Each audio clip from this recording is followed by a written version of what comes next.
Mr. President, I yield myself as much time as I may consume. The Senate Select Committee on Intelligence has worked over the past 3 years to build a critical piece of legislation. The Intel Authorization Act for fiscal years 2018, 19, and 20 supports vital intelligence programs and takes bold steps to defend this country. Last year, the Senate Intelligence Committee unanimously passed our bill with a vote of 15-0. Unanimous is not a word you hear very much in Washington today, but it speaks to the importance of the issues and the comprehensiveness of this bill. This success is also thanks to the effort of Vice Chairman Warner. In June, we partnered with our colleagues on armed services to simultaneously push forward both bills. The NDAA and the IAA combination passed with a vote of 86-8. The House Intelligence Committee bill likewise captured an overwhelming vote in the full House when it passed in July by a vote of 397-31.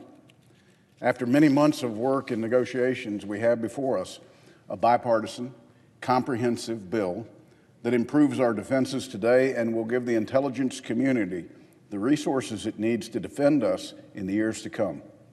For example, it deters Russian and other foreign influence in our elections and facilitates information sharing between federal, state, and local election officials.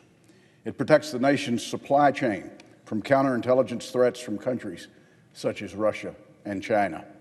In order to accomplish these goals, the bill increases scrutiny of Russian activities in our country. We require Russian diplomats to notify the State Department of their travel inside the United States. We counter Russian propaganda, and we require threat assessments on Russian financial activities. To accomplish these missions, we need highly talented intelligence officers. We must verify they are worthy of these positions of extreme trust, and we must compensate them fairly for the sacrifices they make. So our bill improves the security clearance process. In large credit goes to the Vice Chairman, by reducing backlogs, improving clearance information sharing, and holding the executive branch responsible for modernizing clearance processes.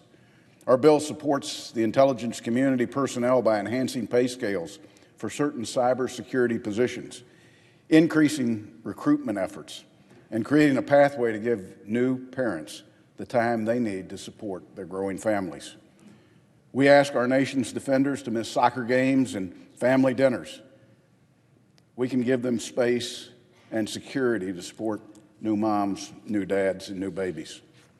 Lastly, the bill continues a long and vital history of accountability for our most sensitive intelligence programs. My colleagues and I on the committee have happily accepted the privilege and the weighty responsibility of monitoring intelligence programs on behalf of all 85 of our colleagues.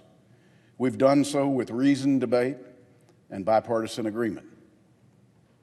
And we've done so knowing that even though new threats keep us up at night, they are being met by oftentimes heroic men and women who allow the rest of us in this country to sleep soundly. It's noteworthy that the last intelligence authorization bill was enacted on May 5th, 2017. We cannot afford to go this long again without the authorities that our intelligence agencies need to do their work.